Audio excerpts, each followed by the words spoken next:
Nah, kalau aku mikir akhirnya ya udah let's get let's say 200 a finite number of teacher. Bahkan bukan finite number of teachers kalau aku ngelihatnya, finite number of probably the smartest individuals di Indonesia Raya ini yang lulusan-lulusan terbaiknya Iya.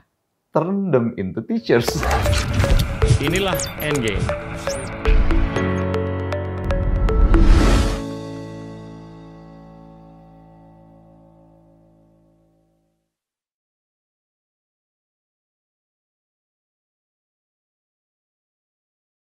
Halo teman-teman, hari ini kita kedatangan Sabda Putra Subekti, founder dari Zenius.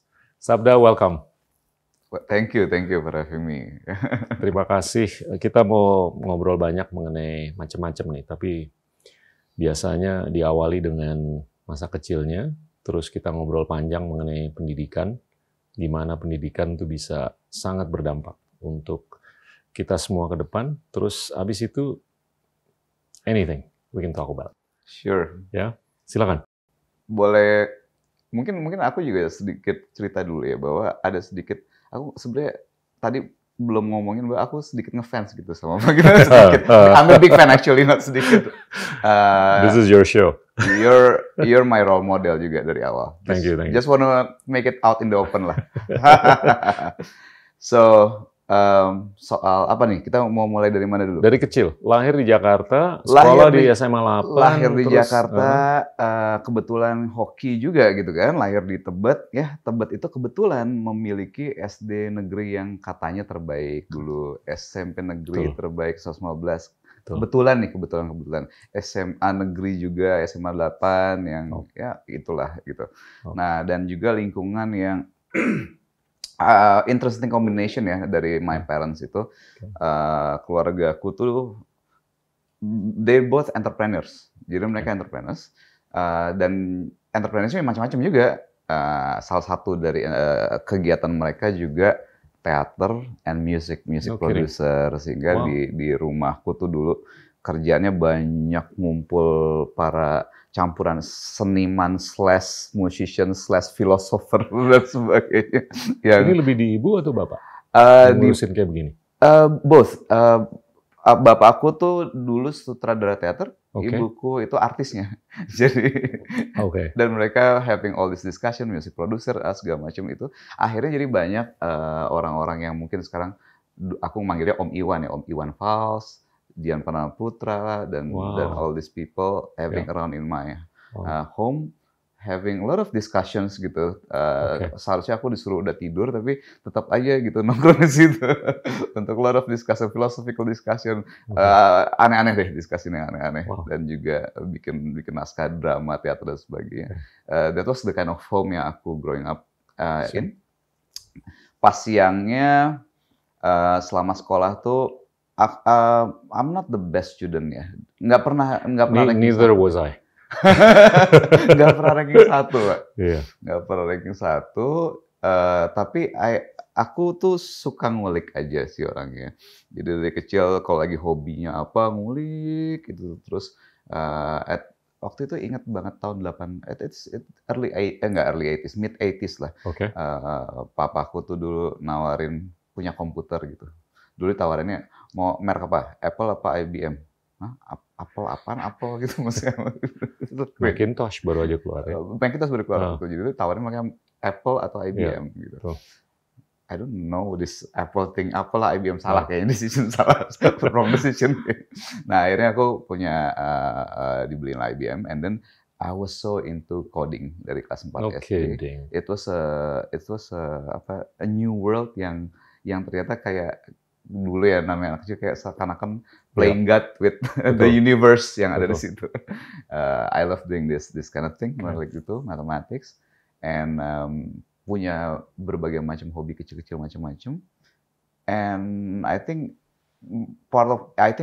the biggest part of my childhood itu basically creating games, permainan-permainan yang ini ya dulu sempat juga bikin turnamen bulu tangkis kelas 5 SD gitu. Semua harus daftar, bayar segala macam. Kita bikin aturannya sendiri segala macam. Ya bikin sendiri, juara sendiri segala macam. Kayak gitulah model-modelnya. I play a lot of games. I have experimentation juga di rumah dalam bentuk dulu beli buku 1001 Science percobaan sains gitu kan, cobain sendiri di rumah. Waduh, akhirnya dikasih lab juga gitu kan. Itu kayaknya udah banyak yang kebakar, meledak. udah a lot of these things. I think the kind of home yang I grew up with seperti itu. Kebetulan orang tua aku berdua itu sangat-sangat rumahnya itu dibikin sesederhana mungkin karena anaknya ini ada 2 nih yang mungkin kerjaannya akan meledakkan berbagai macam hal di sekitar rumah. Jadi bebas untuk mencoba berbagai macam. Kaya sekali diskusinya di rumah. Oh iya, sangat kaya. Kalau itu diskusi sangat-sangat kaya. Kita boleh nanya apapun, boleh nanya apapun tentang apapun yang bahkan yang dulu ya, ini anak dari mana lahirnya, bayi dari mana lahirnya, kayak gitu kan pasti orang tuh males. Tapi dijelasinnya detail, kita sendiri jadi geli. Nah terus, I think the discussion happens bukan cuma di rumah gitu, tapi setiap kita jalan-jalan kemanapun itu kita trying to connect. Kenapa lampu merah yang dipakai coba bukan lampu warna lain? Oh ternyata lampu merah ini hubungannya gelombangnya gini. Kita jalan misalnya ini dari suatu daerah ini. Tahu nggak kamu kenapa nih jalanan ini sepi loh? Tadi aku panggil papa aku Dedi gitu. Dedi kenapa milih jalan ini sepi? Kenapa coba? Oh dulu ini kota ini sama kota ini hubnya ini. Dan kemudian kalau kita panggil ini nggak ada lagi ekonomi berkembang gara-gara ada tol yang udah ada dan sebagainya. And we connect a lot of dots there gitu. Perekonomian kita datang suatu kota kecil Cilacap misalnya perekonomian datang dari mana, apa yang segala macam. What's the risk of this city kalau misalnya ternyata ini si Pertamina ini hilang atau something like that. That was the kind of discussion we're having since SD. Dan kadang-kadang papaku tuh punya, nah ini juga nih aku juga suka bingung juga dulu mikirnya apa yang ada di otak gitu. Punya bisnis. Ini kelas 5 SD aku ingat.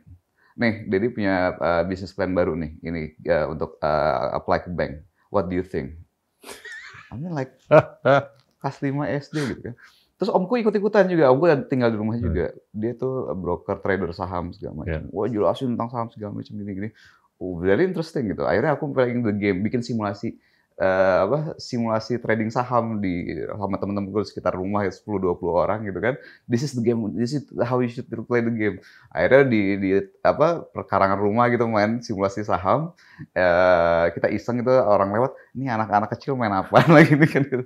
But that was my I love to create a lot of games for ternyata baru sekarang baru nyadar for learning. Tapi ternyata I love creating a lot of this game mechanics and all. Gitu. Jadi curiosity-nya tuh terus dipicu ya. Curiosity, I think curiosity, creativity. I think masalah dipicu atau enggaknya mungkin dari papaku tuh lebih nggak sadar ya. Emang dia senang aja untuk nanya-nanya. Asking a lot of questions aja gitu. And then kita coba cari berdua sama adekku kan, yang kebetulan sekarang juga head of curriculum di Zenius juga. Jadi kita ditanya aja segala macam. Kamu punya tesis, coba kasih tesis, tebakan apa nih, hipotesisnya apa nih, gini. Kita coba tebakan. How do you prove your hypothesis kayak gitu ditanya. Nah, kalau sama mamaku ya, ibuku tuh lebih memang dia memang baca Piaget gitu kan. She's a reader lah gitu. Avid reader ke psikologi anak.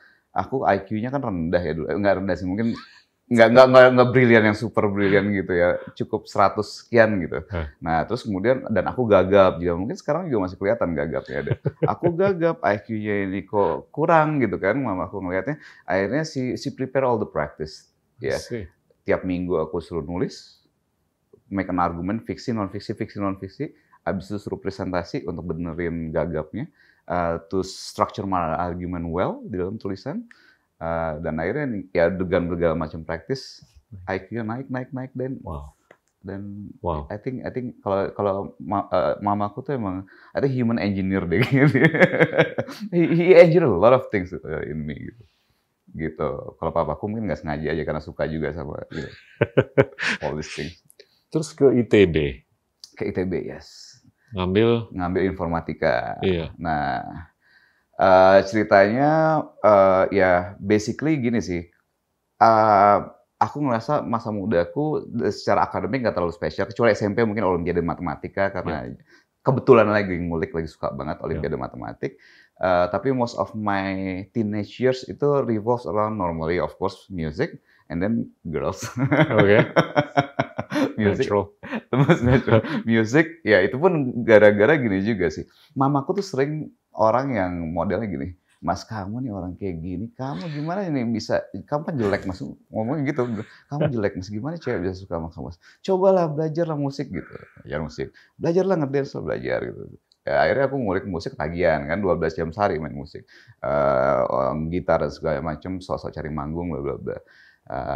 Nah, tapi dan waktu itu I think one of my biggest achievement di SMA tuh, bahkan in life ya, aku tuh ketua kesenian SMA 8. Oke, wow. Itu aku That's a lot of authority. Mungkin yang lain-lain aku lupa gitu. Tapi kalau ketua kesenian, karena that was my first elected office actually. I see. That was an elected office. Jadi it was how you interact with others, democratically dan sebagainya. My first experience sambil of course pamer sedikit dengan skills gitar dan sebagainya kali ngeband. And then, nah tapi begitu kelas 3 SMA ya, kelas 12 ya sekarang, I realized that udah stop, udah gitu selesai gitu kan. Setahun aku pengen penuh persiapan mau masuk ITB. Gitu karena kebetulan juga Kenapa ITB? Pertama of course pade-padeku kebanyakan dari ITB seperti biasa dulu. Not really a big ambition yang gimana banget pengen ITB. Dan nomor 2 of course ya masih kebawa bahwa ini Bandung dingin, katanya sih dulu cakep, ya well ceweknya cakep-cakep gitu kan. Typical teenager lah back then, right? Nah dan aku juga ngelihatnya ya back then informatika ya, aku yang mau aku pilih informatika itu belum banyak. Dan I think ITB back then at least ya ITB kayaknya the best nih gitu kan. My world revolves around informatika atau matematika zaman itu, pilihannya 2 itu. And then aku mulai belajar untuk ngebimbel. Nah, again another hoki yang terjadi di mana bimbel tempat aku ngebimbel itu saat itu the best lah gitu. Aku Pak Sony Sugema ya dulu Sony Sugema College, Pak Sony ya ada. Kemudian direkturnya juga waktu itu Pak Dimitri Mahayana, doktor, Pak Medi sendiri akhirnya jadi sekarang my co-founder, dan basically guru-guru bimbel saat itu yang sekarang udah doktor dan profesor jadi dosen di ITB. Pas saat itu aku di situ, mereka semua jadi guru bimbel. And then aku bayangin dulu bimbel, aduh cara cepet nih apa segala macam yang trik doang gitu. Ternyata enggak, justru di situ semua pembelajaranku itu menjadi malah much deeper, broader, how to connect a lot of dots together dari mulai evolutionary biology, sejarah ini, fisika yang mendalam dan mathematics yang udah crazy level gitu. Dan that was I think one of my proudest moment ya in life. Karena exploring a lot of this bukan karena terpaksa. Akhirnya bahkan kadang-kadang suka lupa tuh tujuan mau ITB-nya. Karena udah terlalu ini apa ketagihan sama keilmuannya sendiri. Nah, and then with friends of course. With friends, dan akhirnya diterimalah di informatika itu gitu. So, I think I think this is, kalau misalnya aku mau bilang ya, banyak kan anak-anak yang murid-murid juga, apa sih pembelajaran itu yang bikin bisa segitunya gitu. I think first thing first adalah memang curiosity, tapi curiosity ini di-connect dengan jawaban-jawaban yang insightful gitu. Kalau misalnya jawaban-jawabannya kayak mungkin banyak orang tua juga atau keluarga yang nanyanya kenapa ini begini, itu apa sih? Ya udahlah jawabannya udah ada. It's written there. Seakan-akan jawaban-jawaban yang written there. Sedangkan kalau aku kan dirangsang untuk bikin hipotesis. Belum tentu benar, tapi just create your own hypothesis dulu. Habis itu cari tahu. Dan ini it's a process yang I think at the very core it's a process of scientific. Kedengarannya peran orang tua ini besar untuk nge-push Anda untuk berhipotesa dan mengetes dan retest hipotesanya. Iya. Orang tuaku ya mungkin aku tumbuh di keluarga yang bahasa filosofisnya mungkin materialistik ya. Bukan materialistik as into money, tapi materialistik yang into scientific explanation of things. Jadi curiosity-nya dicobanya aneh-aneh. Itu sampai yang level di mana coba takut nggak di sini? Enggak. Coba lampu dimatiin, takut nggak? Takut. Kenapa coba kita takut gelap? Kayak gitu-gitu. What's the explanation there? Setan apa segala, biasa anak kecil setan. Ya itu ya dulu sih langsung di-dismiss ya sementara. Nggak ada itu namanya hantu-hantuan. Coba kamu pikir, apa yang membuat kita takut di tempat gelap sama tapi nggak takut tempat terang? Jadi penasaran kan? Lama-lama kita nyari. A lot of these things yang nggak kepikiran untuk dihipotesiskan, ya di-trigger untuk itu. Dan dulu sih kalau aku ngelihatnya, kalau dari papaku tuh bener-bener mungkin nggak kepikiran itu namanya ngedidik anak. It's just the so kayak kolik. Kayak cara kolik. ngobrolnya. Ngobrolnya ya itu ya kita sekeluarga tuh paling sering ya ini kan kita rame ya, cukup rame. Masuk punya cerita apa di sekolah, punya tebakan apa di sekolah tentang hipotesis tentang gini-gini, belajar hal baru kita sharing berempat gitu. Belajar hal baru, baca buku baru seru sharing berempat. Belajar menarik. So dan nuansanya waktu itu sih ngelihatnya it's not about mendidik anak dari papaku. Emang dia punya natural curiosity, natural penasaran sama orang untuk nanya-nanya anaknya sendiri gitu kan. Yang kadang-kadang nggak sadar masih umur berapa, pertanyaan-pertanyaan udah aneh-aneh. Tapi akhirnya jadi ya itu karena nggak ada batasan bahwa ini anak mungkin ya. Jadinya ditanyanya aneh-aneh juga, tanya aja gitu. Akhirnya kita nyulik sendiri. Kadang-kadang juga waktu itu ingat tuh punya masalah di pabrik waktu aku SMP gitu ya. Aku SMP punya masalah di pabrik gini-gini. Udah coba kamu cari tahu itu kalau ini listriknya masalahnya apa ya? Gini. Wow, challenge kan, ikutan belajar. Oh ini kali gini. Ternyata benar gitu kan. Sama kayak gitu. Ibuku juga gitu, nggak bisa bahasa Inggris nih, tapi bisnisnya harus mulai ekspor gitu kan. Gini SMP. Mas coba temenin mama deh untuk jadi translator sekaligus negosiasi bisnis gini. Jadi they don't see me as a kid, tapi as a partner. Dan adikku juga gitu kan, diajak-ajak yang menurutku ini masih ini, but the way they see us seperti itu membuat kita jadi ya we step up to the challenge gitu, we trying to step up to the challenge. Luar biasa. Gitu. Bahkan ibuku tuh kalau dari kecil sering ya kita ngebahas tentang masyarakat, tentang negara segala macam, itu sering ngomong juga. Mas nih kalau ini ya, kalau rakyatmu ini nanti jadi kayak Iran ini, nanti kamu yang tanggung jawab loh. Dari SD udah ngomong gitu. Kebetulan nih, ini mungkin agak ketahuan dikit dari umur berarti ya. Ketika aku lahir tepat banget dari sisi menitnya, ketika Khomeini mendarat di Iran. 9. Ketahuan deh. No, I lived through it. Ketika Khomeini mendarat di Iran. Saya tinggal di dekat Iran soalnya waktu itu. Oh iya. Di mana waktu itu? Bangladesh. Oh di Bangladesh. Pas. Nah, jadinya mamaku ngelihat bahwa bisa jadi Indonesia kayak Iran juga gitu kan. Dan kemudian ini anak nih mungkin membawa pas tanggalnya sama segala macam, bilang Mas nanti kalau Indonesia jatuh kayak Iran tanggung jawab kamu ya gitu. You should do something about this gitu. Jangan sampai kejadian. Nah, aku SD digituin. Jadi seakan-akan dari kecil tuh kayak udah ada apa namanya delusion of grandeur gitu. Delusion of grandeur berarti yang seakan-akan imprinted untuk being itu. We worked out okay. I enjoy doing what I'm doing gitu. The family. Mungkin ya itu being anak mami yang in a way mami yang. Siapa yang lebih berpengaruh, ibu atau papa? I think both ya. Okay. They have dari papaku tuh memang a lot of concepts gitu. Dari ibuku solusi-solusi yang praktikal yang aneh-aneh gitu. Misalnya contohnya kadang-kadang ini mungkin agak-agak sensitif ngomongnya tapi kayak, Mas kamu kurus Mas, gimana cewek bisa suka sama kamu? Udah mama kasih sesuatu deh nih gitu supaya nafsu kamu makan kamu ini naik. Sesuatu itu nggak bisa dibilang mungkin sekarang gitu, tapi sesuatu itu membuat nafsu makan. Akhirnya naik 3-5 kilo waktu itu sekitar dalam waktu 3-4 bulan, lalu badannya jadi. Gitu. Solusi lagi, otak kamu nih mau masuk ITB nanti gimana nih? Coba gimana caranya supaya bisa masuk ITB otaknya nggak biasanya kan cowok zaman sekarang 80% pasti isinya soal cewek, seks dan sebagainya. Gimana caranya supaya nggak gini caranya gitu. Hal-hal yang solusi-solusi yang mungkin secara normal nggak bisa diterima di masyarakat, tapi it works gitu. It worked back then. Dan kemudian juga mamaku tuh mungkin juga suka cowok-cowok yang dia ngebentuk aku untuk rada-rada yang kamu tuh nggak gondrong, kenapa nggak gondrong? Tatoan boleh nggak sih di sekolah? Ya mah, tatoan di sekolah gimana? Coba jadinya. This is the thing. Jadi my dad with a lot of concepts, my mom coming with a practical solution yang mungkin secara normatif gimana, tapi work. Betul. Gitu. Would you consider her as a tiger mom?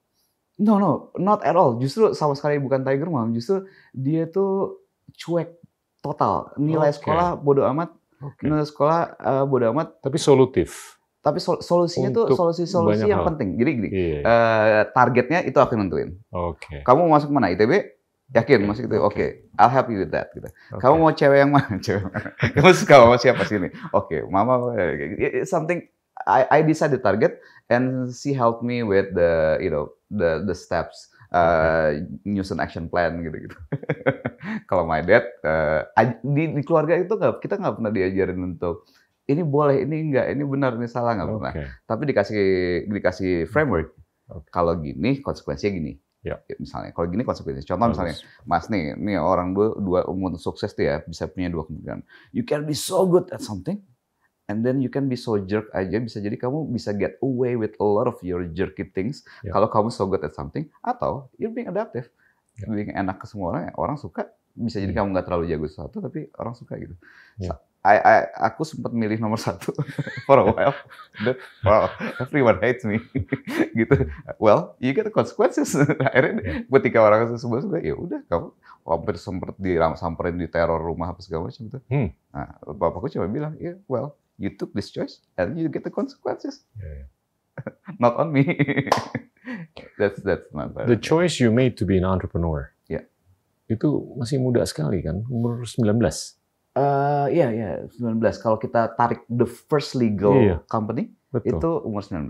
Tahun 98 kan? Tahun 98 ya. Tapi kalau mau ditarik balik lagi ke soal dari early, itu tadi, I think I had a lot of business ya, dagang ikan cupang lah, bikin rumah hantu lah gitu kan. Dari zaman SMP? Dari zaman SD. Masya Allah. Wow. Terus kemudian jualan kaos metal, dulu belum ada YouTube ya, jadi tablatur gitar gitu, bikin tablatur gitar untuk solo-solo gitar tertentu, kita jualin, belajar gitar, buku belajar gitar dan sebagainya.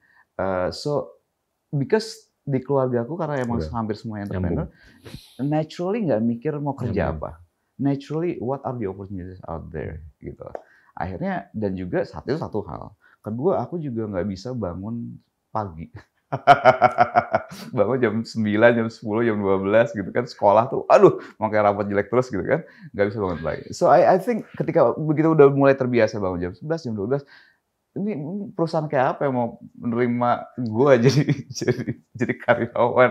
So it's only natural for me to be an entrepreneur untuk ya kerjanya juga agak chaotic gitu, kelihatan nih dari cara ngomong kalau ada chaotic bla bla bla. I need someone. Not really. Idenya bisa kemana-mana gini-gini.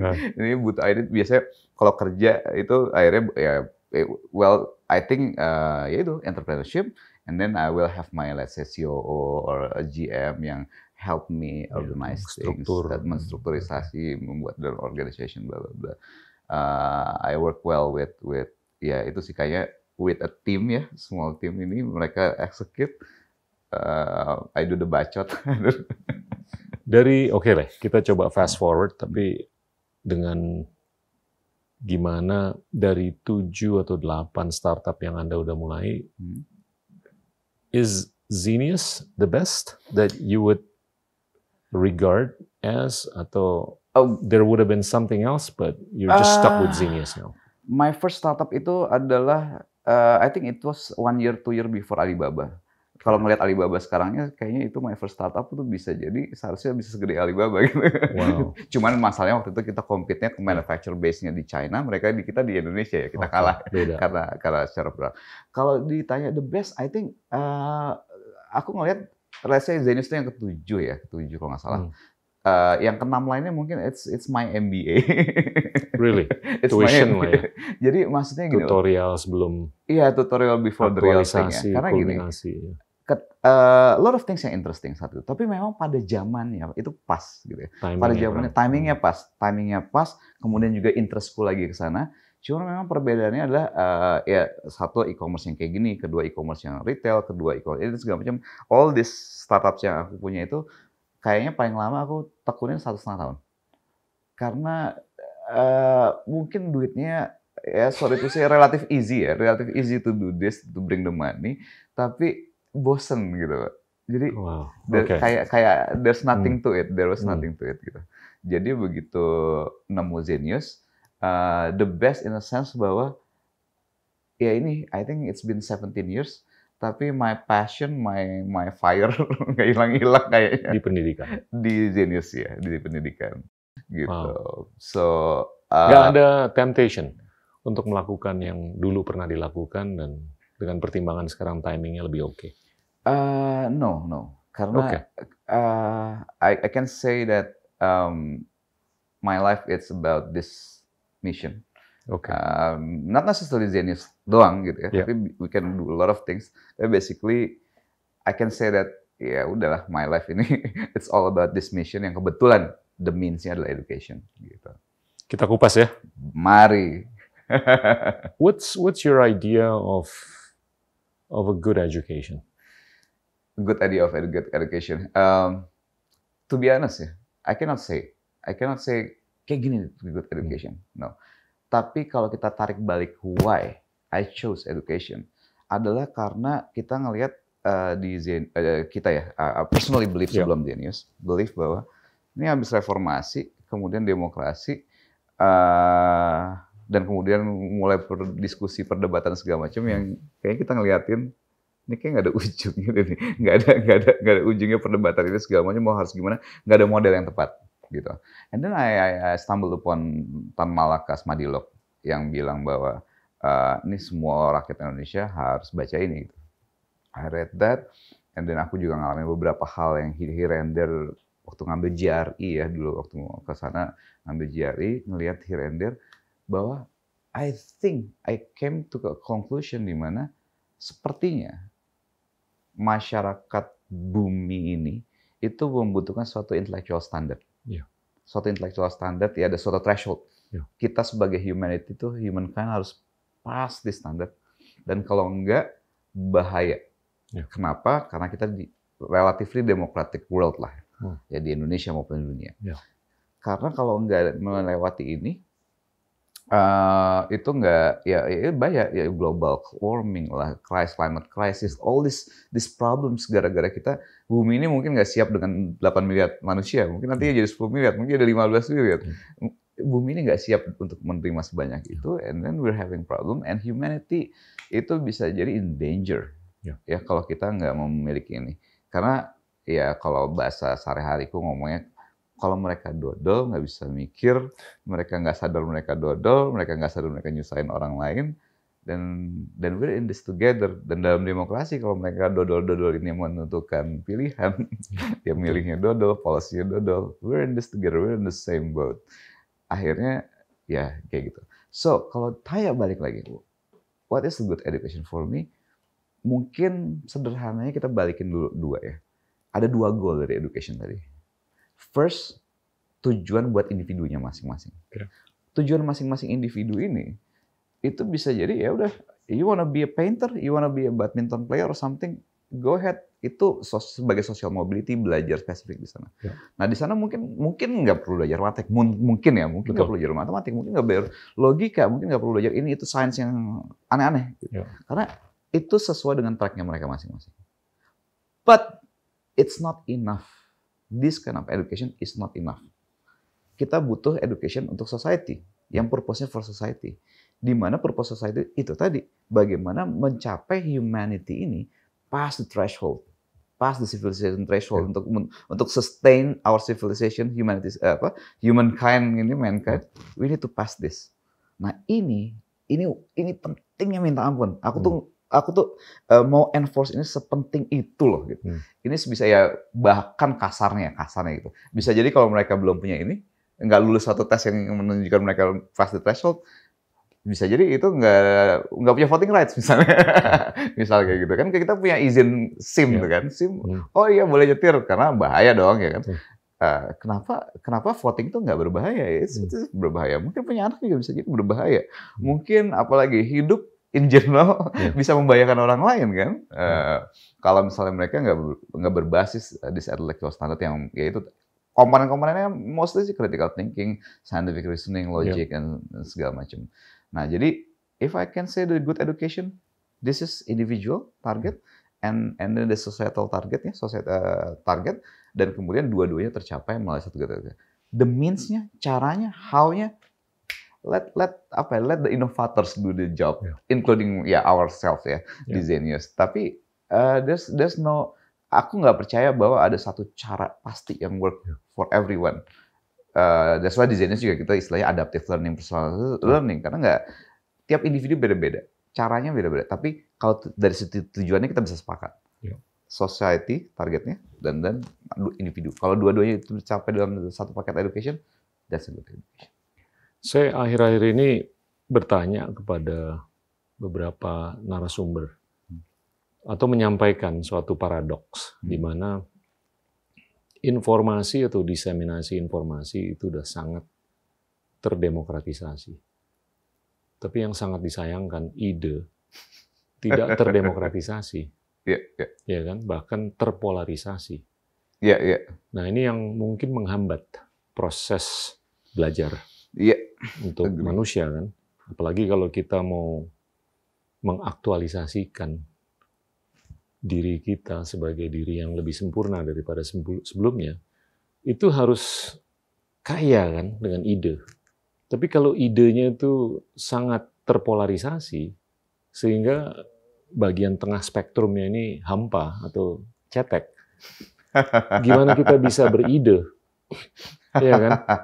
Nah ini dulu kita kalau nonton TV cuma satu channel. Sekarang mau ribuan channel juga ada. Tapi kok nggak tahu gimana ide itu tergravitasi ke kiri banget atau kanan banget. Terpolarisasi gitu ya. Iya. Nah ini mungkin berkorelasi dengan cara atau sistem yang tidak mendemokratisasikan ide. Cara atau sistem, oke. Iya kan? Interesting. Dan ini nggak nyambung dengan semangat kita yang mau eksis sebagai demokrasi. Karena demokrasi itu kan sebetulnya free will. Dan gimana kita harus bisa mendemokratisasikan ide, talenta, Tapi dalam banyak demokrasi di dunia, demokratisasi talenta itu nggak kejadian. Bahkan seleksi talenta itu lebih berdasarkan patronase, bukan berdasarkan merit. Iya kan? Nah ini kan paradoks atau mungkin isu yang harus diobati. Iya. By the way, dulu aku tuh pernah ya dig deeper into. I love, by the way, series West Wing dan sejenisnya. West Wing, Designated Survivor, all these things lah ya. Nah kebetulan a bit dig deeper into political model gitu ya. Ketika adanya suatu model the winner takes all model dalam satu political system gitu kan, cenderung akhirnya dia jadi two parties lah gitu yang ini. Ketika ya udah winner takes all model, cenderung akan ada cuma dua party. Kemudian ketika kita juga pemilihan ya langsung presiden dan segala macam, pasti ada satu party yang kayak gini, ada yang gini. Dan model dua party ini it's like quite everywhere lah. Not really two party, tapi basically kalau mau menang gitu kan, ya udah the best game theory wise ya kita bisa ngelihat bahwa ya udah satu ya gimana caranya ngumpulin satu kubu dan lawannya di kubu lain. And it happens everywhere. Nah, this pengkubuan ini akhirnya juga consequently juga terjadinya polarisasi ke dalam ide-ide tadi. Akhirnya sekarang gampangnya nih kanan kiri nih, kanan kiri.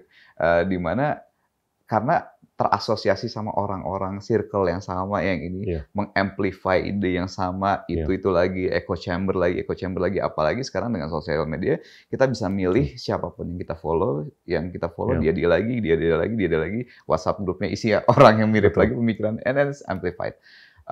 Dan aku lihat this what happening, dan kemudian seakan-akan kalau aku punya ide yang misalnya aku dikenal sebagai orang kayak gini, tiba-tiba punya ide gini, wah gila, kok lo bisa kiri banget nih sekarangnya jadinya.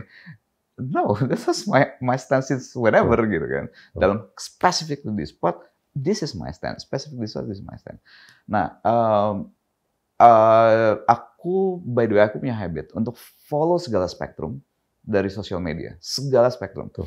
Yang kalau orang bilang kan SJW kiri feminis, ini libertarian apa segala macam sampai Trumpis, konservatif dan sebagainya.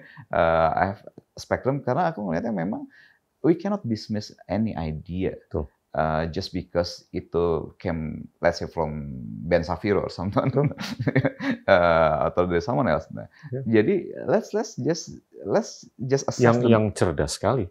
Yeah, let's just assess the merit of the idea based on the idea itself, not the person, and the reasoning behind all these ideas, right? Nah, being intelligent is showing an ability to listen to an opposing opinion. Iya kan? Yeah, I think we can say that it's meta intelligence ya, karena untuk bisa, I think this is what I learned from philosophy. A really good practice in philosophy adalah kemampuan memetakan ide ini ada di mana, and then why di idea ini ada, kenapa ide ini jelek, kenapa ini segala macam. It's a really good training lah di filosofi di bagian sini ya, untuk ngelihat ide jangan easily dismissed, tapi as a peta dia di mana, dan kemudian kita lihat. Kadang-kadang memang ide-ide tertentu, kalau kita pakai mathematical model itu basically kayak genes, tapi dalam memes. Memes itu adalah satu unit ide. Nah, di mana unit ide ini bisa jadi saling terkait, saling working together as idea. Disebutnya memeplex ya. Ini dulu Dawkins yang came up with the idea di bukunya Selfish Genes. Nah, bagaimana suatu memes itu collaborate together membentuk memeplex, akhirnya seperti itu. Nah, I can see bahwa beberapa ide itu kayak cenderung ngumpul di sini, ngumpul di situ. Tapi I think it's a good habit for us untuk mulai memilah-milah ide ini. Jangan dulu bilang, wah ini ide kiri, ini ide kanan, ini ide liberal, ide segala macam, bla bla. Tapi let me ask you this, isn't it upon us untuk memikirkan pola edukasi yang tepat agar ini semakin bisa nyambung satu sama lain. Sekarang kan kenyataannya, mohon maaf, nggak bisa komunikasi satu sama lain, nggak bisa penetrasi satu sama lain. Nggak ada masalah mau di sini atau di situ, tapi ya mbok bisa ngomong, mbok komunikasi gitu. Iya kan?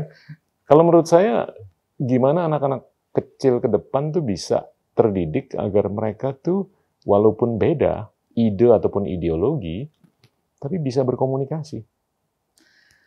Oke. Ini struktural tantangannya. Itu tadi. Jadi gini. One of the thing that I want to impose enforce adalah suatu standar intelektual tadi yang harus untuk everyone. Kenapa? Karena salah satu hal yang paling penting di situ adalah memang kemampuan untuk berlogika dengan benar dan berdebat dengan benar dan sehat dan sebagainya. Nah, karena yang aku lihat ya. Even waktu dari kecil ketika mereka latihan debat pun, kemudian di kuliah segala macam, masih banyak banget perdebatan ini yang dilakukannya secara salah lah basically. Ya, mereka belum get into the topic, the issue dan sebagainya. And sepertinya kita sangat ya bukan cuma habits ya, mungkin juga genetically juga kita di Asia Tenggara evolve in a certain way yang gimana sehingga kita cenderung ya mungkin lebih terikat sama who say things dibandingkan what's being said. Nah, yes, it is upon us to provide that kind of education yang memungkinkan. Makanya aku selalu nulis bioku promoting science and reason gitu. Karena science and reason ini mathematical process. Ini by the way aku nemuin satu finding yang very very important ya dari murid-muridku. Murid-muridku yang biasa emosional, kalau bahasa sekarang disebutnya baperan gitu kan, gampang baperan gitu kan. I train them with mathematical rigidity, rigor ya, mathematical rigor proof dan sebagainya. Dalam beberapa bulan aja mereka easily mulai hilang kebaperannya itu. Karena no longer kalau kata ini asosiasi dengan ini, kata ini asosiasi dengan ini, gue harus ngamuk, kata ini, gue harus sedih ya. Tapi dengan dilatih mathematical proof tadi, akhirnya mulai memisahkan antara kata ya. Frameworkku tuh bahasa itu bisa dipakai untuk memberikan informasi atau bisa men-trigger emosi gitu.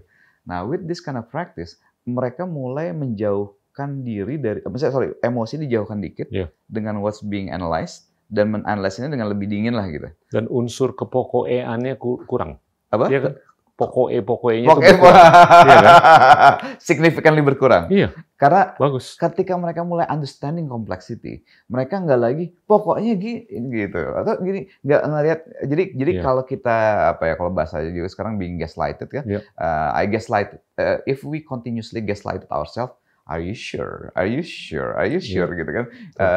Aku selalu ngajarin anak-anak, how do you know what you know is true? How do you know what you know is true? Nah, dengan this kind of mentality, ketika melakukan sesuatu, jadi nggak lagi yakin 100% gitu. Masalahnya kadang-kadang di masyarakat tertentu gitu kan, nama yang makin yakin makin bagus gitu kan. Makin yakin makin bagus, justru it's important.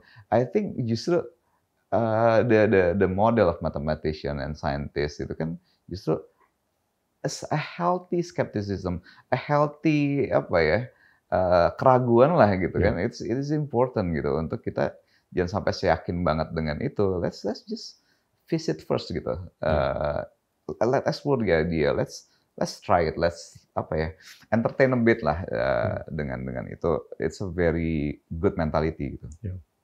Ini dengan inovasi-inovasi yang semakin disruptif. Saya mau tarik nih dalam ke sejarah dan ke depan. Kalau kita perhatikan kecepatan dan akselerasi kecepatan perubahan teknologi atau inovasi teknologi ini semakin meningkat. Semakin derivatif pertama dan keduanya meningkat, itu semakin manusia terekspos dengan margin of error. Ya kan? Semakin lebar atau besar margin of error-nya, semakin error-nya itu bisa gede banget. Ya kan? Nah, Anda kan di interseksi antara humanities dan teknologi. Ya kan? Anda mau mendidik generasi penerus with a touch of technology and with a touch of humanities. Ya kan? Supaya kita punya value system yang keren lah. Nah, ada ketakutan atau kekhawatiran bahwasanya semakin teknologi ini berevolusi dengan kecepatan dan akselerasi kecepatan yang meningkat, semakin kita terekspos dengan resiko yang lebih besar di abad ke-21 dan 22. Semakin errornya. Kalau kejadian lebih kolosal daripada Perang Dunia Kedua. Lebih kolosal, that's the word, Iya kan? Nah, ini gimana nih peran Anda di titik interseksi antara humanities dan teknologi untuk memastikan bahwa orang Indonesia ke depan itu adalah orang atau warga yang bisa bersumbangsih untuk kebijaksanaan dalam pengambilan keputusan ke depan? First of all, soal perkembangan teknologi tadi, memang to be honest aku sendiri sebenarnya agak ngeliat ini serem, I'm a bit fatalis gitu dari sisi, maksudnya dengan teknologi bisa dikuasain robot, not really robot lah, basically the robot owner, kemudian all the economics jalan begini-begini, probably akan ada masalah yang kolosal. Dan itu tadi memang amplification of error tadi. Dan kemudian ketika itu terjadi, masalah kita akan yaitu kolosal, lebih kolosal. Nah, dari aku ngelihat bahwa I don't know the solution there. I'm not wise enough, probably I'm not smart enough to have the solution for all this. So my solution memang adalah to make things untuk nggak seburuk itu at least. Make sure everyone mencapai intellectual standard itu gitu. Akhirnya kita menjadi suatu collective decision makers of the problem of humanity. Jadi yang nomor satu aku ngelihatnya bahwa dengan mencapai ke sana kita lagi nggak dikendalikan dengan let's say nggak lebih baper, nggak gampang baperan. Jadi ketika kita mau bikin decision nggak emosional. Kita bikin decision nantinya bisa jadi untuk 8-10 miliar orang gitu kan dalam waktu dekat. Yang kedua nggak lagi these big things ini kita memiliki pandangan yang lebih memang the world view yang harus dimiliki itu memang world view yang ini again I cannot find a better word tapi materialistic, artinya see the world as it is. kan kita masih aja banyak pemikiran yang masih terintervensi dengan entah dunia dari mana, dunia gaib, dunia itu all this myth and everything gitu. Dan it's dangerous gitu loh. Kalau kita masih punya this kind of beliefs yang nggak melihat see the world as it is, dan bahkan aku sempat ngeliat di tweet kan bahwa ini pesawatnya nggak mungkin bisa terbang, tahu ini segitu gede segala macam, ini pasti ada jinnya gitu. Oh my. Masih ada yang percaya bumi itu flat earth gitu kan. Kemudian ini, nah gimana kita bisa punya come to with a right solution if the people itu masih percaya bahwa ada X factor yang akan nggak cover all the bases, nggak see things as it is, tapi mencoba mencari ada penjelasan-penjelasan yang aneh-anehnya lagi dari sana.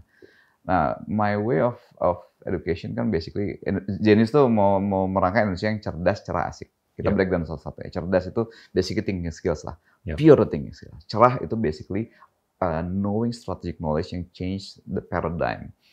Basically cerah itu masalah, bayangin ya kita hidup di dalam dunia, we have to see the world as it is. Kita harus punya peta realitas yang seakurat mungkin. Nah, with peta realitas yang seakurat mungkin, kita mau jalan dari A ke B, kita jadi tahu, oh ternyata B letaknya 100 kilo di utara, ya udah kita jalan ke sana gitu kan. Kalau petanya nggak akurat ya bisa ngawur gitu kan. Nah, dan asik. Asik tuh bahasa untuk anak muda itu tepatnya asik gitu. Basically it's about understanding human, understanding others, and then to be understood, and how to work with others lah. Atau asik. Kalau bahasa mungkin ininya bijaksana gitu kan. Jadi kalau kata bijaksana, anak SMA nggak masuk bijaksana gitu kan. Nah, so ya itu tadi balik lagi. I'm not smart enough to answer what should be the solution untuk error rate yang tinggi ini segala macam. What I can contribute here adalah make sure the agents yang bakal making the decisions through voting, through this, through that segala macam, itu memiliki cognitive capacity untuk making the right call, and we communicate well between each other. So we as Homo sapiens, gitu, a collection of Homo sapiens, make the right call when the times come. Saya bisa berhipotesa bahwa bukan pengetahuan yang akan memitigasi resiko terjadinya error, tapi justru kebijaksanaan, ya kan? Nah, wisdom itu bisa ditarik tuh dengan pandangan manusia mengenai apakah lu tuh lebih baik tipis tapi dalam atau lebar, ya kan? Nah, ini kan ada dua schools of thought nih. Yang satu mungkin gampangnya spesial generalis gitu ya. Iya, specialist atau generalist. Kalau saya sih intuitively ya berpikir bahwasanya spesialis itu keren banget, tapi dia hanya bisa memitigasi risiko yang jangka pendek. Tapi kalau generalis itu dia karena lebih lebar wawasannya, semestinya kebijaksanaan dan intuisinya lebih kaya. Sehingga itu lebih bisa memitigasi risiko jangka panjang, yang sistemik bahkan. Nah ini masih dalam konteks perdebatan sekarang, ya kan, antara pundit yang di sini sama pundit yang di situ. Tapi saya tetap berpendapat kayaknya sih gue mendingan yang lebih lebar, aman, ya kan, untuk kepentingan supaya error tadi nggak kejadian. Karena kita udah melihat dalam Perang Dunia Pertama dan Kedua, teknologinya sama, knowledge-nya keren dua-duanya, tapi idenya agak-agak miring, ya kan? Nah itu karena kurangnya kebijaksanaan.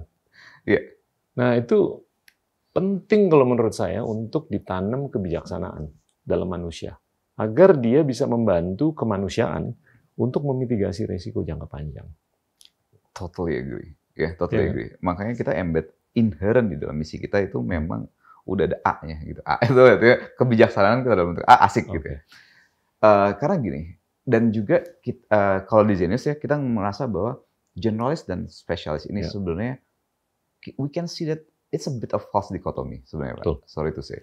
Bahwa kita ngelihat ada yang generalis, ya, yang generalis ini sebenarnya basically dia learning the framework, learning the patterns, yang applying in a lot of things. Jadi mereka juga sebenarnya spesialis, tapi di abstraksi, spesialis abstraksi ini. Tapi this abstraction itu works in a lot of apa ya bahasanya vertical specific skills ya.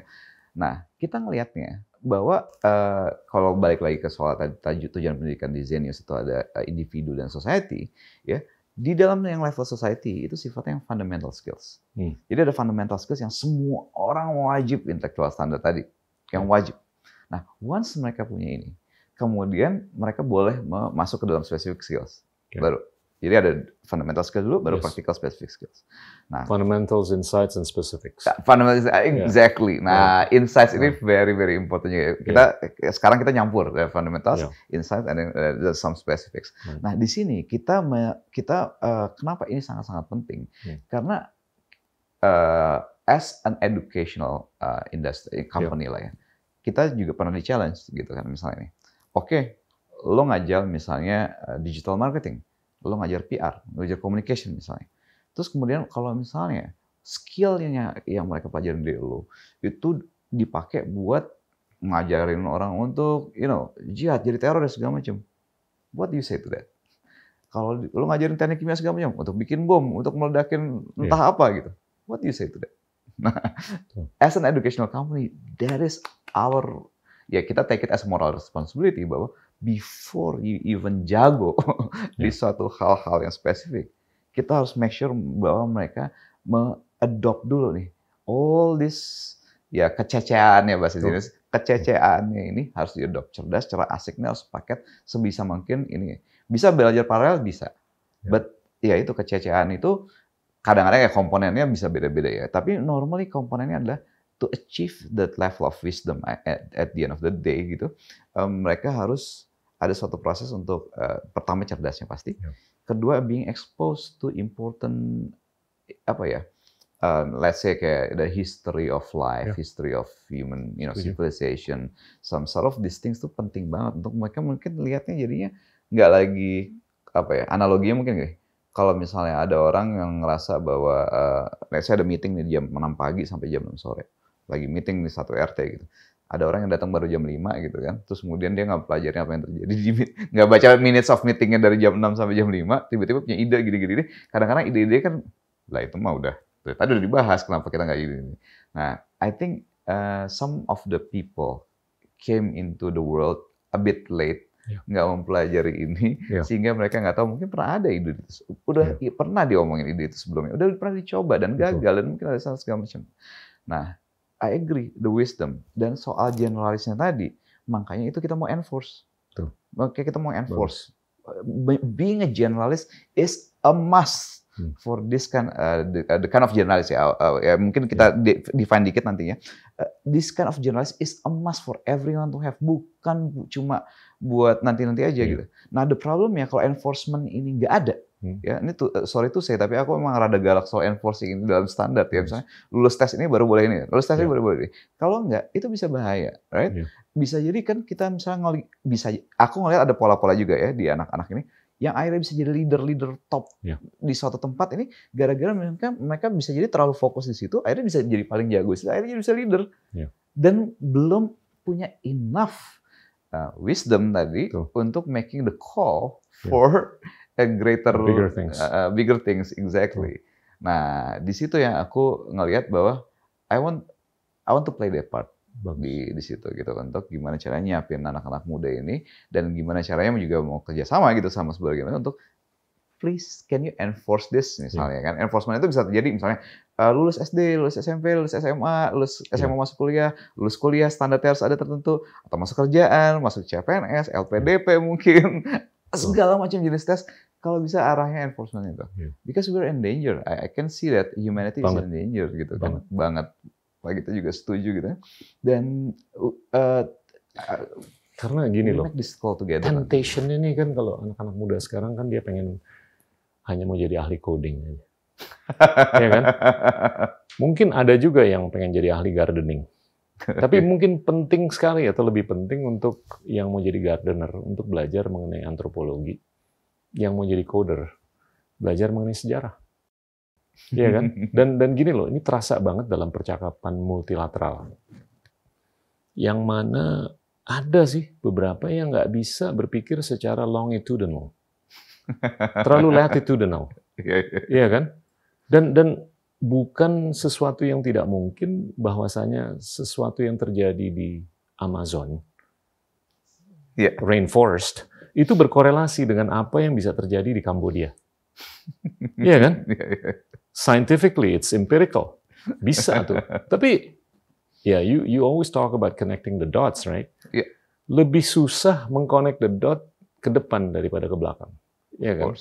Dan ini sayang loh kalau orang nggak bisa berpikir secara longitudinal, secara horizontal, itu akan sangat nyambung dengan inkapasitas kita untuk memitigasi risiko, blunder yang skalanya mungkin bisa jauh lebih besar daripada apa yang kita lihat di Perang Dunia Kedua. Dan makanya interseksi antara humanities and technology ini dari seawal mungkin harus dijejelin. Iya. Dan to be honest there's a part of this yang masih dilema dia. Iya. Ya. Karena should we hinder the progress of certain part of things? Iya. Karena gini juga kan, resiko ini macam-macam ya, dari sisi, terutama juga dari sisi social unrest-nya juga misalnya.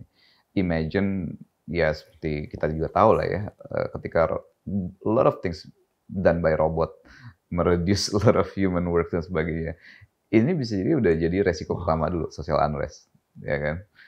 That's another thing. Kemudian juga dari situ another risk ya, mungkin Pak Gito juga pasti lebih ngerti ya, antara konflik between nations-nya ini. Konflik between nations ini perangnya kita bisa jadi nggak lagi harus nuklir atau segala macam, tapi it's a cyber bio yang hal kayak gini yang emang risky. And then all it takes is one crazy guy. Exactly. With access to the tombol. Iya kan? Exactly. Nah, and we're exposed this. We expose ourselves to this because of the connectivity in the world dan sebagainya. Nah, dan ya itu, kalau ya bahasanya jadinya aku sebenarnya masuk ke education karena being paranoid about it, and let's just make sure everyone punya this CCI gitu. and wisdom. Karena ya again, it is I acknowledge that since aku kan waktu kuliah pas specifically emang computer science ya, dan kemudian I could see this as a problem since ya itu sekitar 99 2000 itu, dan kemudian ya again it's just a crazy guy gitu with bioweapon, cyber security weapon segala macam, dan kalau kita nggak memprotect ourselves dan ngerti pentingnya itu kan gawat gitu kan. Nah ya udah, jadi terus kemudian kalau let's say ada seorang muda leader untuk ngomong keluar bahwa we're in danger of gini, kemudian mencalonkan diri lah jadi leader, jadi presiden or something gitu kan. Terus masyarakat belum ngerti that danger. Akhirnya jadi, bapakku by the way pernah ngomong sesuatu yang very very important in my life gitu ya. Mas, kamu tuh kalau one step ahead, you're a leader from others. One step ahead, you're a leader. 2 steps ahead, you're a good leader. 3 steps ahead, probably you're a visionary leader. 5 steps ahead, you're just another crazy guy. Jadi always make sure, at most 3 steps ahead. How to make sure lo nggak masuk ke 5 steps ahead? Teach others, enlighten others, make others see things.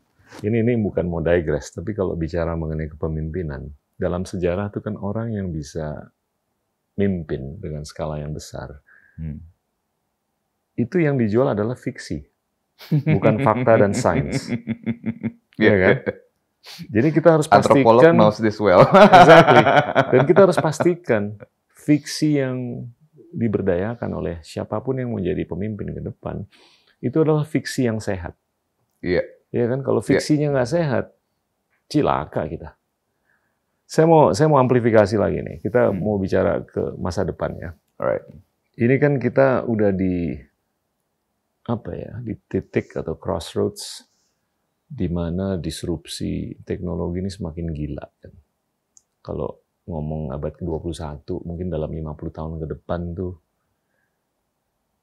kita tuh udah bisa travel ke planet Mars dengan mungkin mendownload neuron kita ke komputer, terus kita tembak lewat laser, sampai di sana, terus kita upload lagi ke avatar, terus avatar kita itu bisa jalan di planet Mars, terus di-upload lagi, ditembak ke sini lagi, terus di-upload ke otak kita lagi, neuron-neuron kita nih ya. Experience sudah di Mars. Real, real.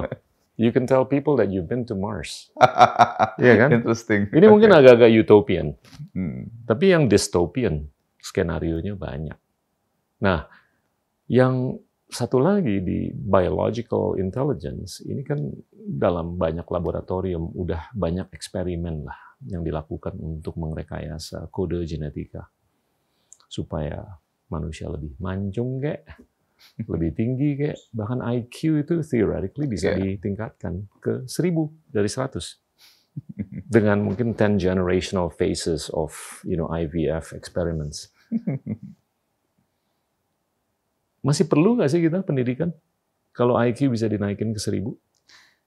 To be honest ya, kenapa I do what I do? Because I don't know other technology selain ini. Ya, misalnya kalau aku tahu cara, let's do some biological things there in the head or chip or whatever yang jadi kita punya kalkulator kan, meng-outsource some part of our job there misalnya. Kita punya apalagi Excel sheet mungkin outsource some part of our job there. Nah, kalau ada brain activities yang bisa kita outsource ke chip atau ke biological it's imminent. Neuralink exactly. Lagi kan.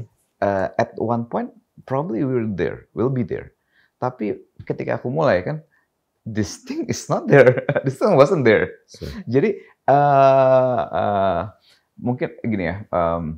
My kalau misalnya the kind of philosophy yang aku agak-agak bukan align ya, basically live my life with lah gitu.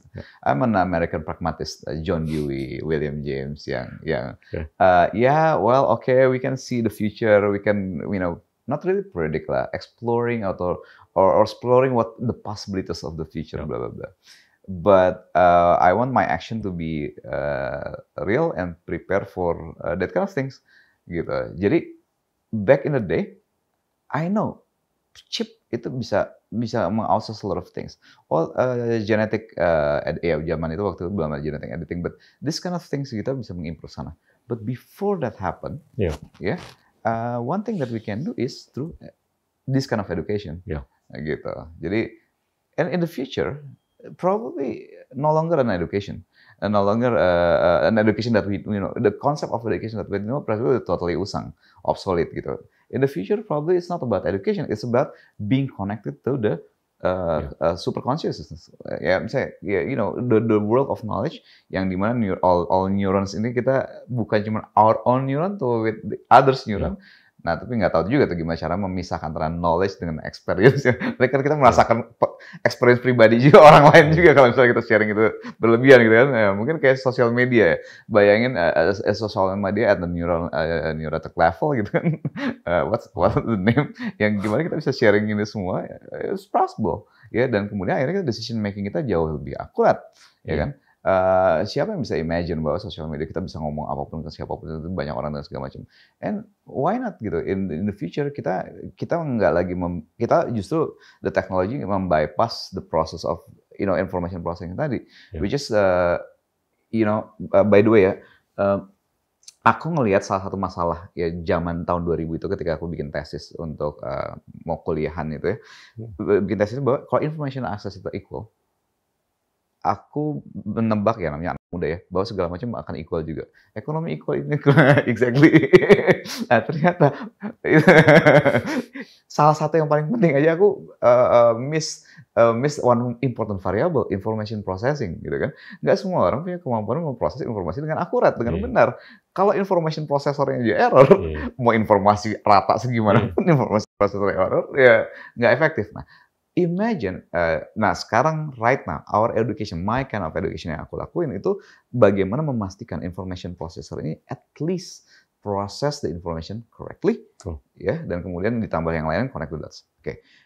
probably in the next part of education justru membypass information processornya sendiri kan.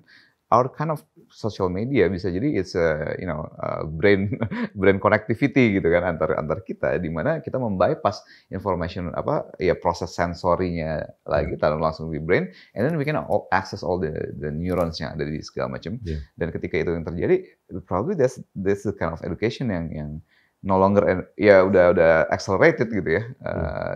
Tinggal bagaimana kita agree on the protocol and everything. Probably that's the way to go. But right now sebelum ke sana, this is what I do. Saya nggak bermaksud bahwa apakah ini akan terdisrupsi atau enggak. Tapi saya sih ngelihat ujung-ujungnya secanggih apapun teknologi, secanggih apapun pengetahuan, budaya dan jiwa itu penting. Iya kan? Itu oke lah, kita bisa mengkodifikasi data-data kognitif kita. Itu bisa di-robotized. Kita bisa mengkodifikasi, bahkan to some extent, bahkan to a lot of extent, our emotional intelligence. Tapi jiwa tuh, saya nggak yakin bisa dikodifikasi. Iya kan? Jadi ada batas yang mana kita nggak bisa melakukan kodifikasi terhadap atribut yang, kalau menurut saya, yang memperkaya humanities. First of all, kalau konsep jiwa yang terlepas dari badan ini mungkin I don't really, believe in that kind of concept yang terpisah dari badan ya. Kalau jiwa sebagai konsekuensi dari that's consciousness, what I meant. Exactly. Betul. Konsekuensi. Just want to be clear that everyone. Bahwa jiwa sebagai consequence of the complexity of our brain works, entah dalam titik mana akhirnya loncat ke level jiwa, I can see that bahwa kalau di dalam dulu Madiolog kita ngomongnya dialektika antara manusia dengan alam jiwa, alam jiwa kita dengan alam alam natural kita gitu.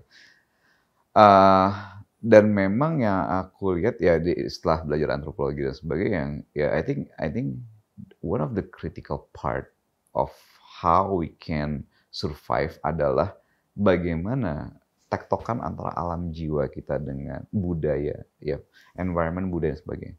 Kan konsepnya kan dulu konsepnya environment menyeleksi gen. Kemudian akhirnya ketika kita bermain advance, kita akhirnya menciptakan budaya yang juga membantu kita survive. Nah, problemnya adalah sekarang banyak sekali gen-gen kita yang udah irrelevant dengan masa modern, dan banyak budaya juga udah nggak relevan dengan masa modern ini. Nah, we need to choose together sebenarnya, making a decision where we are we going gitu together, kita mau kemana sebagai suatu kolektif model. Karena kalau enggak, kita bisa aja kemakan in this part ya. I'm not saying that every budaya itu jelek, parts of the budaya pasti ada enaknya gitu. Tapi ada banyak budaya yang sebenarnya tumbuh gara-gara kita trying to survive aja gitu kan. Nah sekarang karena kecepatannya terlalu cepat, we cannot rely heavily on the budaya part untuk ini. Gitu. Nah, we have to make go beyond this normal human, cultural evolution untuk discuss more into the ideas ini, untuk making decision together yang lebih rasional dan sebagainya. Ini yang agak-agak sulitnya gitu. Karena kadang-kadang gini ya, kadang-kadang kita masih kejebak dengan kita mau punya kepentingan ini, entah ya material financial segala macam, resources bla bla bla, itu kan natural in our genes untuk being ambitious untuk pengen safe, secure gitu. Gue pengen menyelamatkan tim gue, turunan gue, mungkin segala macam, resources bla bla bla. Tapi itu kan dorongan yang dorongan genetik lah yang irasional sebenarnya, walaupun bisa dihitung juga secara rasional. Tapi what I'm saying is that this is the time where probably our genes and our cultural inheritance itu bisa menjadi our biggest problem to survive humanity. Wow. Nah, so how can we go beyond those things? Nah ini, oke. That's my thoughts. Menarik. Kita sedikit pragmatis sedikit deh. Zenius, peran ke depan ini gimana untuk bisa meningkatkan standingnya Indonesia? dalam konteks pendidikan. Kita kan selalu, we always get beaten up lah. PISA kayak, terus profisiensi bahasa kayak, dan segalanya. And all this. Ya. Ada target nggak sih dalam 5 tahun, 10 tahun perannya Zenius? Of course. Pertama-tama aku mau cerita dulu nih. Kadang-kadang the way we do education itu, kita compare nih, kita let's say compare Indonesia dengan misalnya Singapura atau dengan Finland, dengan Inggris segala macam. Well, kalau Zenius kita melihat apa yang terjadi di luar sana. Of course, we don't close our eyes to what possible out there. Kita melihat juga kurikulum mereka sebagainya seperti apa. But one thing that I constantly have this debate over and over again with educators from around the world di dalam international conference adalah kadang-kadang mereka ngeliat, kenapa sih lu segitunya banget harus menekankan ini gini banyak banget jadi harus pelajari dari sisi kenapa banyak banget yang harus dipelajari dari sisi misalnya dari kurikulum Zenius proposal of curriculum beda dengan misalnya kalau dari kurikulum nasional kita yang banyak juga dipelajarin dan mungkin nggak penting juga, sorry to say, yang harus banyak dibuang. Kita juga di Zenius itu juga propose something yang cukup banyak yang harus dipelajarin, yang penting untuk kita pelajarin. Dan ditanya kenapa selalu didebat, kayaknya nggak perlu, bukannya nggak perlu ya, kita gini aja. Nah gini loh yang terjadi. Let's say kita mau mendidik anak dari 0 sampai 100. Di Finland, mereka bisa jadi udah starting point-nya udah 60. Karena ini udah terjadi di budaya, di keluarga dan sebagainya, udah mendorong mereka untuk ke sana.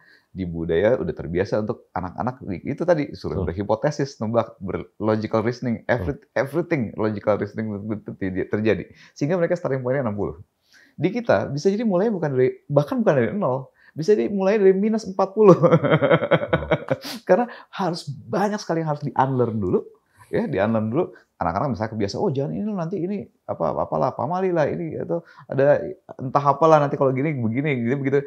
All this mystical reasoning yang terjadi happening justru mesti dibongkar dulu. Pas masuk sekolah udah diajarin logika gini-gini, sains gini, sampai rumah dibalikin lagi ke situ sama entah siapa gitu kan, di keluarga, di family atau di sosial settingnya. Nah, kalau kita belajarnya dari cuman dari luar aja terus kemudian mengcopy mentah-mentah, that won't work. Yeah. So what we do adalah with our anthropological insights into the country, kita melihat bahwa this is the way we should build our curriculum, gitu. Jadi ya kalau bahasanya kearifan lokal gitu, perlu banyak kearifan lokal untuk membangun the way we reason as a nation. Ya, logic is universal, tapi cara kita memakai logika pasti terikat dengan bahasa. Mathematics is universal, but the way we do mathematics itu pasti berbeda, nggak bisa comot aja nih yang sukses di mana. This is the hardest part that we do. Ya, pertama kita membangun all this kind of pedagogy yang totally local, yang arahnya universal, tapi dengan lokal ini, ya the way our brain works lah, ya karena tropical itu beda banget cara kerjanya dengan yang evolve di four seasons lah. Kita nggak punya musim dingin jika kita nggak terbiasa untuk nggak terbiasa untuk planning long term planning segala macam. Nah ini harus di crack dulu di situ. Ya, so first part is pedagogical partnya. Kedua, we're using AI of course. Dulu jurusanku sebenarnya AI gitu. Akhirnya sekarang kepake juga untuk hal yang berguna. Bagaimana anak-anak itu bisa belajar secara adaptif, personalized, sesuai dengan skill mereka masing-masing. Jadi mereka bisa mau umur berapapun lah gitu ya, bisa mulai dari mana aja bahasa kita gitu. Gimana mulai dari pelajaran ini segala macam, akhirnya fundamental terbangun dengan model. Jadi satu, pedagoginya gimana. Kedua, dengan adaptive learning model. Nah, ketiga ini yang seru. Ketiganya adalah enforcement. Enforcement, how to propose to, yaitu misalnya contoh penerimaan kerja, kemudian kelulusan ini, CPNS, segala macam. Use this, please. Kita begging bisa jadi dengan model ini, kalau ketika lulus di sini, not only misalnya perusahaan A gitu dengan karyawan misalkan biasa terima 1.000 gitu. Dengan ini bukan cuma lo akan terima karyawan yang bagus, tapi you help people to understand bahwa standar ini penting. Akhirnya karena biasanya kan gini ya. Kadang-kadang enforcement standar misalnya TOEFL ya. Kadang-kadang TOEFL ada TOEFL standarnya gitu. Oh, di achieve segini. Tapi kalau mereka nggak achieve, terus bingung gimana improvementnya. Nah kalau di Zenius kan ini ada standarnya ini, kemudian improve-nya ini loh, adaptif, bla bla bla, dan it's affordable dan bahkan untuk certain part tuh free gitu. Yeah. Nah, that's the way we want to play the game untuk enforce ya. Kita dari tadi udah ngobrol bahwa perlu adanya standar untuk menyelamatkan humanity. Yeah. And then this enforcement terjadi di mana? Ya kita nggak usah yang gede-gede pada level misalnya pemerintah ya, walaupun bisa juga gitu kan, standar UN barunya atau ininya bisa aja gitu kan kita ajukan ke sana. Tapi dalam bentuk-bentuk yang lebih kecil juga, bukan cuma yang anak sekolahan. Jadi masyarakat lainnya juga perlu. Contohnya misalnya nih, satu seleksi karyawan itu nomor satu banyak yang mau lakuin. Promosi dalam karyawan dalam perusahaan. Kemudian interestingnya ada fintech yang minta ke kita untuk jadi credit rating. Oh iya betul juga. Enforce credit rating atau adalah beberapa program-program lagi. This is what we're trying to do. Provide a standardized test yang mungkin banyak orang juga nggak setuju dengan standardized test, but I think it is very important. It is very important for us to have this standard, and then also providing the way to improve-nya juga yang adaptive learning dan sebagainya. In the next 5 years. That's what we do, and of course di last partnya itu nantinya kita basically systematic adoption. Artinya we're getting into the system, menjadi lebih part of the whole education system yang formal. You've done more than 80,000 videos, right? Probably sekarang udah 100,000-an lebih. 100. In the next 5 years, how many more? I think. There are some part of it yang confidential, but I think we can do some interesting AI here. Bagus. Yang bisa jadi jauh signifikan lebih banyak. I can see the number itu growing cukup jauh. Exponential. But keep in mind juga bahwa learning is not only about the videos. Yeah. But yang penting juga memang adanya soal. Ya, basically bukan soal per se ya. Kalau kita imagine sekarang, soal itu buat ngetes doang. It's not only buat ngetes, tapi the right kind of question that triggers you, ya kan? Saya mau cerita. Itu saya sampai sekarang tuh nggak lupa. Guru saya waktu saya kelas 3 SD. Ya kan? Dia tuh guru mencongak. Oh, mencongak. Ya kan? I remember it. Saya bahkan masih ingat beberapa pertanyaan yang, as you aptly pointed out, memicu. Ya kan, curiosity atau intellectual curiosity. Guru saya waktu SMP, guru musik saya waktu SMA. Nah ini saya mau tarik nih ke peran guru.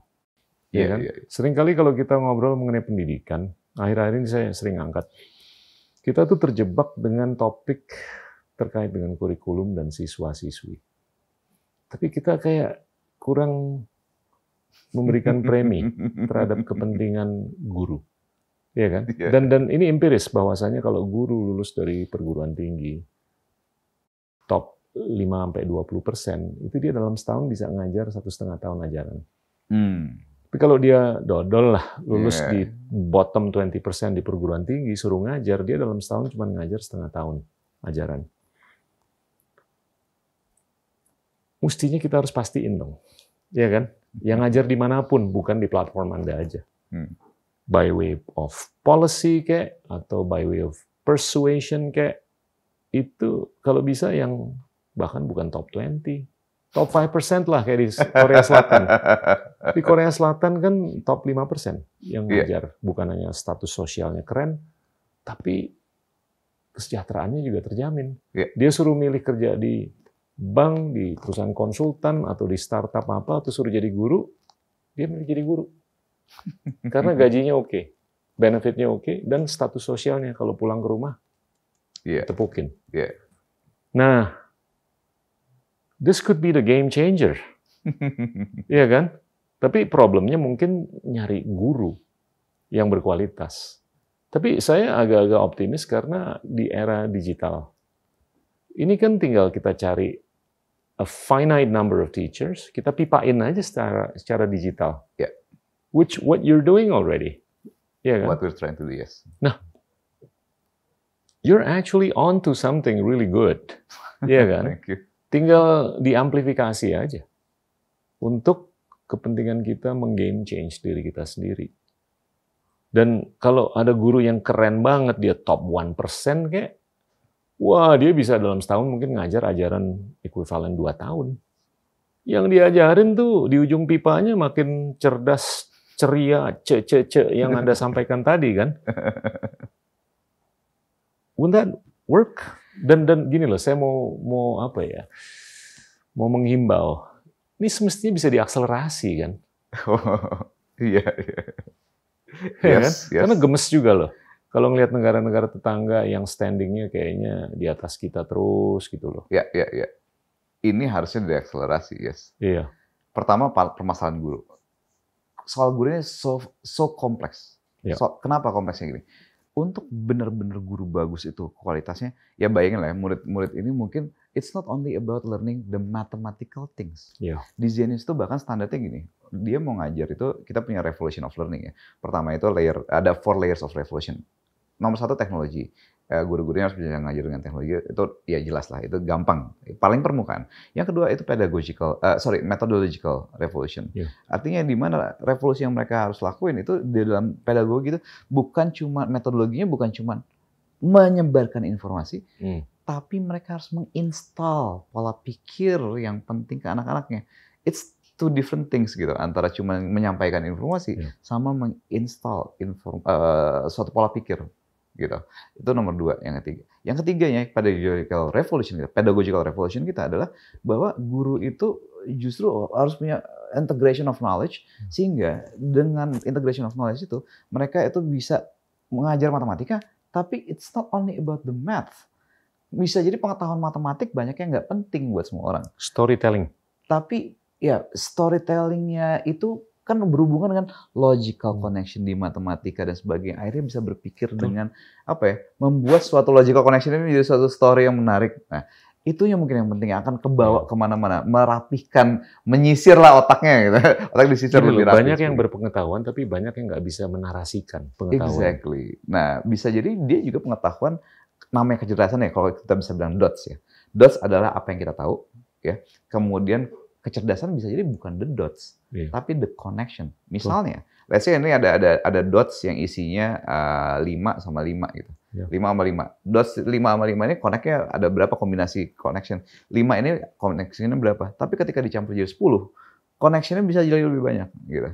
Nah, di Indonesia kita terbiasa untuk mempelajari itu memang di dalam tiap ilmu-ilmu yang matematik yang udah matematik, fisika terus. Tapi the connection between this and that nggak terjadi. Sehingga kalau kita bilang kecerdasannya yang nggak terjadi, ya itu akhirnya jadi, oh ini orang banyak tahu. Tapi ketahuannya ini nggak turn into something remarkable because of the connection. Karena all this connection ya akhirnya trigger connectivity, itu bisa men-trigger creativity, innovations, and probably wisdom at the end of the day. Gitu. Wow. Gitu. Nah, soal guru tadi dengan standar seperti itu di Zenius, kita ngelihat bahwa emang it is almost impossible untuk kita punya kualitas guru sebanyak itu segala macam. Gitu ya, dengan kualitas standar seperti itu, target kita adalah ya udah dan juga andaikan kita ya secara economically speaking lah, saya guru di Indonesia ada 3 juta gitu, mau bersaing dengan siapa dari sisi gaji gitu kan, yang terbaik itu dari sisi gaji gitu, udah susah nih sekarang, gap itu terlalu jauh gitu kan. Nah, kalau aku mikir akhirnya ya udah let's get say 200, a finite number of teachers, bahkan bukan finite number of teachers kalau aku melihatnya, finite number of probably the smartest individuals di Indonesia Raya ini, yang lulusan-lulusan terbaiknya, turn them into teachers. That's what Zenius does, basically. And then, ya itu dikasih platform lah, pipanya segala macam untuk mereka bisa being digitalized, being accessible by everyone, everywhere. Kemudian nanti kerjasama dengan local teachers yang everywhere-nya itu, supaya local teachers ini fungsinya jadi berubah, nggak cuma ngajar rutin sehari-hari, tapi untuk ngajar rutinnya udah ada nih lewat sini. Your job itu sekarang gimana caranya menjadi motivator, menjadi konselor buat anak-anak tiap individualnya yang nggak bisa kita digitalize. Ketika kita masuk ke era perobot-robotan ini kan yang nggak bisa kita digitalize kan, at least yang paling susah sementara ini itu tadi, human emotion, human connection, ya kan. Nah, guru di lapangan bisa berfungsi seperti itu, guru digital itu berfungsi ya itu tadi dengan with all the AI bla bla bla. And the combination of both itu membuat guru-guru di lapangan bisa much more focus on the individual things, bukan lagi ngajar hal yang rutin. Ngapain lagi persamaan kuadrat, X kuadrat tiap hari? No. You can do other things yang bisa lebih mendidik gitu dibandingkan sekedar itu lagi. So that's the way we see kombinasi peran guru digital and guru lapangan. Yeah. Ini kan anggaran pendidikan nih semakin besar, tapi mungkin concern-nya adalah sebagian besar dari anggaran itu terdesentralisasi. Anda udah sempat ngobrol lah mengenai ini, saya perhatiin, dan saya agak bingung aja, banyak pemimpin daerah mungkin yang berbeda pola pikirnya kan satu sama lain. Dan kalau di-contextualize dalam gimana sih pemberdayaan guru di tempatnya, dia mungkin nggak bisa membedakan antara OPEX dan CAPEX. Ya kan? Dan itu problematic. Yeah. Ya kan? Nah ini gimana kalau kita as a nation, we want to step up to the plate ya. Ya mungkin bakal ada sparks of excellence. Tapi bakal ada kegelapan juga di titik-titik lain. Ya kan? Nah ini saya ngelihat prospek untuk meng-universalize wisdom, knowledge, apapun lah lewat pipa digital. Ini it's not to be underestimated. Tapi tinggal acceptance-nya aja. Iya, itu sulit. To be honest ya, kalau kita ngelihatnya bahwa the way we should do this, memang first and foremost enforcement. Iya. Ya, misalnya human nature lah untuk sorry itu saya mungkin banyak yang nggak setuju dengan standardized test, nggak setuju dengan adanya suatu ini segala macam. But it is only human nature. Untuk kalau misalnya negara kayak Finland yang udah gimana, mungkin mereka nggak butuh itu. Tapi negara kita yang kayak gini, orangnya masih seperti ini, there must be some sort of enforcement. Contohnya misalnya guru, kita to be honest susah ya untuk dipecat di segala macam, yang nggak mau performa segala macam. Nggak bisa. Ini sulit. Enforcement-nya apa? What kind of enforcement yang kita punya? Enforcement seperti apa yang kita punya untuk memastikan anak-anak ini emang mau meningkat? Dan kalau nggak terjadi itu what kind of ya mungkin the stick-nya tuh apa gitu? Ini nggak ada. Basically hampir ya udah semua orang bisa naik. Seakan-akan semua orang bisa naik kelas, semua orang bisa ini. To be honest, my kind of education di bagian pertamanya agak keras dulu. We cannot make the change without this kind of things. Nah, mungkin daerah-daerah itu memang sulit sekali juga gitu kan untuk mau menerima. We should have something standardized for the nation, and then enforcement itu terjadi pada level yang di cascaded ya, SD, SMP, SMA segala macam. Nah, habis itu guru-gurunya sendiri juga mesti agak digojok dikit lah gitu untuk ini this is hard. Tapi kalau ini memang ada cara-cara pendidik yang dengan cara pendidik yang lebih mungkin lebih bebas gitu ya, lebih bebas, lebih fun segala macam. But to be honest, untuk mereplikasi yang tadi Pak Gita bilang bahwa untuk mereplikasi ini sulitnya minta ampun. Yes, there are super incredible teachers out there yang akhirnya membuat sekolah yang sangat fun segala macam. Tapi mungkin jumlahnya ini 10.000, 20.000 siswa yang terkena impact-nya per tahun dari all this very interesting, very innovative school. Can you replicate that? Can you duplicate dan make it available everywhere? Sulit saat ini yang aku lihat. For me, the fastest way is, sorry to say, adalah free market in education, di mana set the standard, set the right standard. Nggak usah soal kurikulum, but the standard. Kurikulumnya, let the innovators do the job untuk melakukan segala macam segala macam. And then do it. Untungnya enak juga ya di Indonesia ini presiden kita lumayan mengasih model yang tepat untuk education. Modelnya kayak voucher, basically voucher. Dulu kan school voucher kalau di luar negeri. Tapi school voucher kalau di traditional schooling kan mahal banget. Tapi di kita pakai school voucher, modelnya, nih kita kasih voucher ya buat belajar misalnya secara digital gitu kan. Itu kan bisa sangat efisien sebenarnya, ya kan? Tapi tinggal standarnya jelas banget nih harus standar kayak apa. Nah, kita punya kartu prakerja, kartu KIP, dana BOS bisa dipakai kayak gitu. Nah, kalau dengan all this funding model itu bisa, ya kan bayangin. Selama bisa dipertanggungjawabkan. Exactly, ya kan? Semakin bisa dipertanggungjawabkan. Karena gimana pun juga learners kita ini kan namanya learners ya, mereka belum tentu punya willingness to learn, belum tentu punya willingness to pay, apalagi willingness to pay. Ability to pay nggak ada. So I think di education tuh bedanya di situ, Pak. Aku mau ngasih framework dikit. Learners ini nggak punya, cenderung nggak punya willingness to learn, nggak punya willingness to pay, ability to pay juga nggak ada. Tapi stakeholders, the government, the parents, and everyone, ini berkepentingan, mau belajar, lo belajar, Nah, mereka mau ngasih duit. Nah, I think this is the difference ya between the education industry and the other industry, if we can call it industry. Nah, sehingga lebih tepatnya aku ngeliat model ini, the stakeholders inilah yang nge-set the standard ya. Kita mau set apa nih, CCA tadi lah. Oke, kita bantuin bikin CCA-nya. Semua belajar untuk menuju CCA. Dengan voucher model, kasih dompet gitu kan. Ya, silakan belanja ke EdTech gitu. Kenapa spesifiknya ke EdTech sih? Kenapa nggak tradisional? Ya ini bisa lebih efisien. Misalnya kalau aku bilang much more efficient, guaranteed gitu. That's something I can say. I think that's the way to go untuk mengaccelerate the standards and the voucher model yang specific for EdTech. So far dari segala hitungan berbagai macam kombinasi yang aku coba, this is the fastest to accelerate. Yes. You know, with that I feel optimistic. Hopefully, let's work on this together lah. Ada komentar-komentar akhir mengenai gimana Indonesia bisa sangat bersinar tahun 2045? Sangat bersinar tahun 2045. To be honest ya, aku ngelihat sebenarnya Indonesia ya kalau orang ngomong jelek-jelek ini segala, iya sih masih banyak sih yang gini gitu segala macam. But to be honest, I can see that there are a lot of things to be optimistic about di Indonesia. Okay? A lot of things to be optimistic about di Indonesia itu, I don't know, mungkin aku bias banget ya.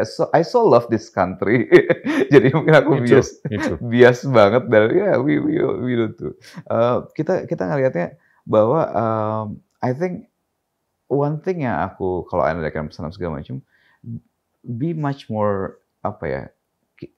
Ini kadang-kadang sekarang tuh kita udah nggak ngelihat lagi orang sebagai orang, tapi sebagai kubu-kubuan atau just human connection because of technology mungkin, because of social media. Kita ngelihat di sekedar ide-ide yang kita nggak suka. Can we go back to our dulu kan Indonesia dianggap human punya friendly interaction antar human, connection between bonding between human. Know people more, gitu kan? I have one suggestion. Yeah. Reduce your screen time from 8 hours a day. I don't see why not. Yeah. That's what we do actually in the Orang company. Lagi pacaran di restoran aja, dua-duanya ngeliat HP. Nggak ngeliat satu sama lain, nggak ngobrol satu sama lain. Yeah. Dan kadang semakin ajaib. So I think what's needed di Indonesia for me the right kind of human connection, and I think rationality, science and reason lah. Ask questions more and how things sekedar dengan jangan tebak-tebakan mistis. Pelan-pelan lah kita menghindari daerah sana gitu kan. Pelan-pelan kita mulai try to explain things in lebih scientific dan sebagainya.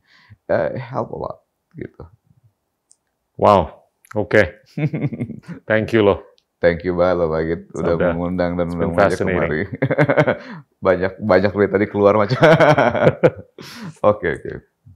Teman-teman, itulah Sabda PS dari Zenius. Terima kasih.